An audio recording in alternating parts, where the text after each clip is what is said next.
Okay, here we are. We're fixing to take the membranes off of these spare ribs. We got some good looking spare ribs here.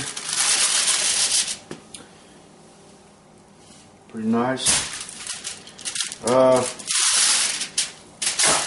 These happen to be the natural spare ribs. They've got they're not packed in that brine solution that you see. I got these at a warehouse chain, and yeah, they're all natural. What I'm gonna do is I'm gonna take off these membranes. Now you don't have to do them like the way I'm doing them. What I do is I take this flap off on the underside. You can use these flaps here for the smoker, for snacks, or you can put them in beans, cut them up, put them in beans, and they're perfect for that.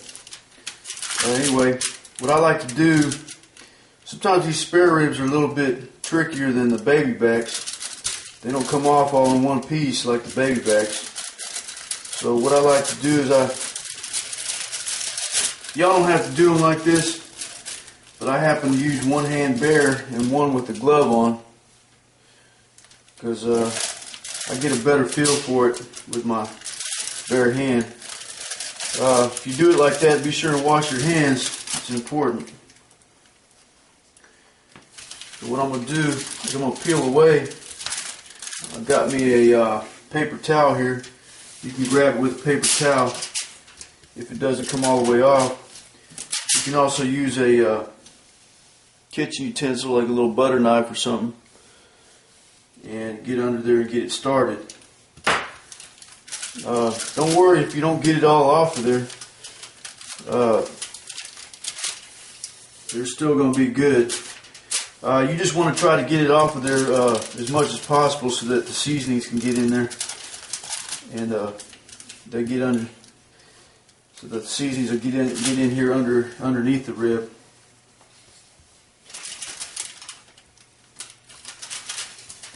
So some of this stuff is real thin. It's going to be hard to get to. You know, whatever it takes to get that out of there. Sometimes you got to work with it.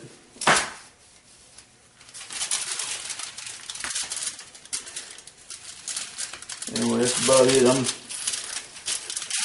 And you just take it off like that. Like I said, the spare ribs are a little bit tougher. They got a thinner membrane and it sticks more. So you know, right in there, you're gonna be able to get your seasonings in the meat. Okay, and if you want to, you can trim off the underside here.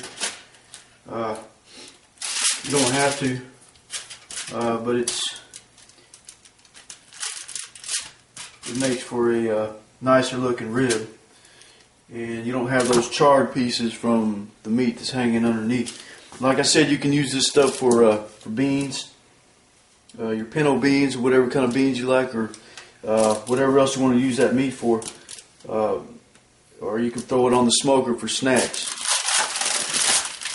I'll do one more here. We've got one more. You can also trim these up. These spare ribs, they come with a brisket bone. Some of them are St. Louis cut. These happen to be, they say they've cut some of the brisket bone off of here, which is about right here. Looks like they have, but you can also go straighter and cut these into St. Louis style. And like I said, use that extra flap here that you cut off of there. Use all this right here for the smoker or snacks. You know, for snacks, I mean.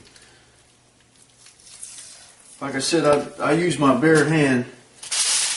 You don't have to do it like that. Just peel that off. Usually it comes off in one piece. I don't know. These are a little bit trickier. What I do is I start in the middle. Baby backs or spare ribs. These are spare ribs.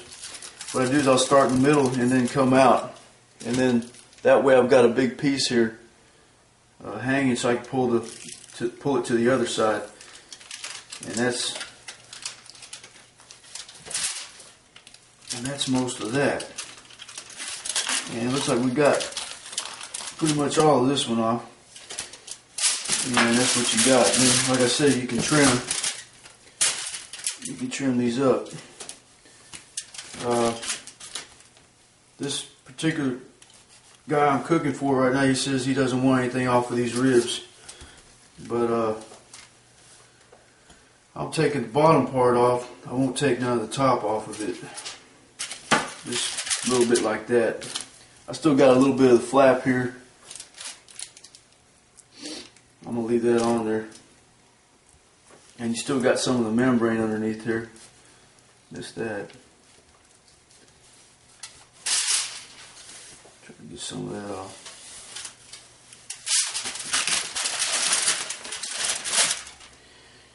And you can also cut this big part here. You can cut it straight too, to make a straighter edge. All this will shrink up. All the fat will render out of these, and to make a good rib. This too, you can take this off if you want, use it for beans or whatever. It's just a big flap.